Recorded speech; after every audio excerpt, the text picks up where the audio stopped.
Hey fish lovers! Welcome back to my channel. In today's video, I'll be giving you a full tour of how I take care of guppies, platies, and mollies in my outdoor pond. These three are some of the most active and colorful freshwater fish, and I'll walk you through everything: pond setup, feeding, identifying males and females, breeding, fry growth, water change, and even how I handle rain and temperature changes. So whether you're new to keeping these fish or already have a setup, stick around. I'm sharing everything from my personal experience, filmed right here in my own pond. Let's start with the pond setup. This is a simple outdoor pond, no fancy glass tank, just a peaceful water space with natural lighting and live plants. I chose this because it gives the fish more room to swim and grow. Natural sunlight helps with plant growth and improves their color and immune system.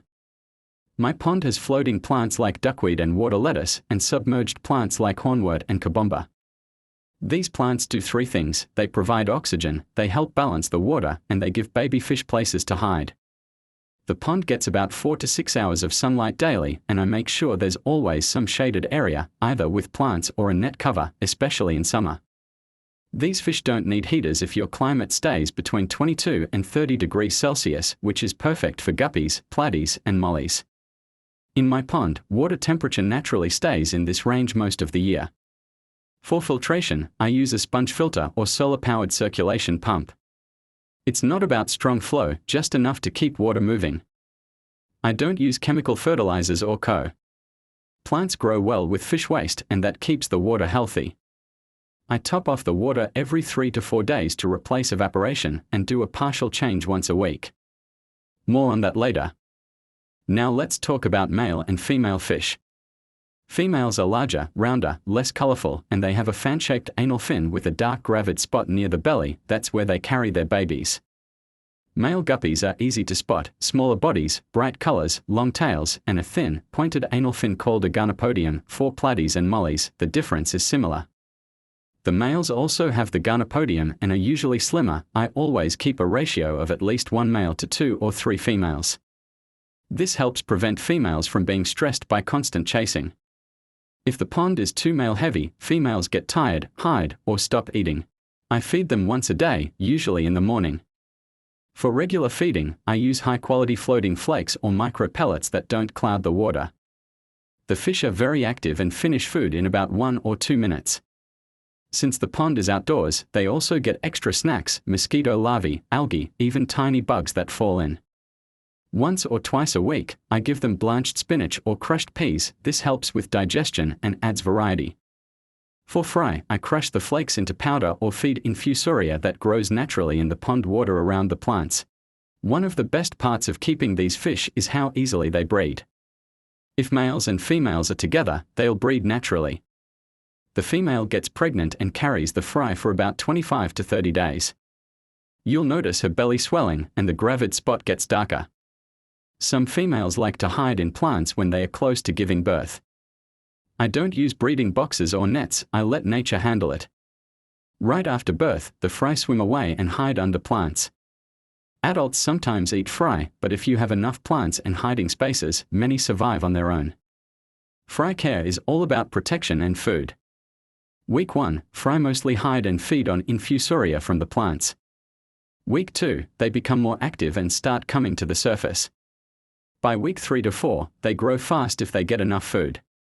I crush flakes or add powdered fry food. By 1 month, male fry start showing early signs of color. By 2 to 3 months, they are full size and ready to breed. A well-planted pond with regular feeding gives you a high survival rate, sometimes more than 50%. I do a 20 to 30% water change once a week. In between, I top off the pond with fresh dechlorinated water every few days. I use a simple jug or siphon to remove the old water and pour new water slowly. I always let tap water sit for 24 hours or use a conditioner to remove chlorine.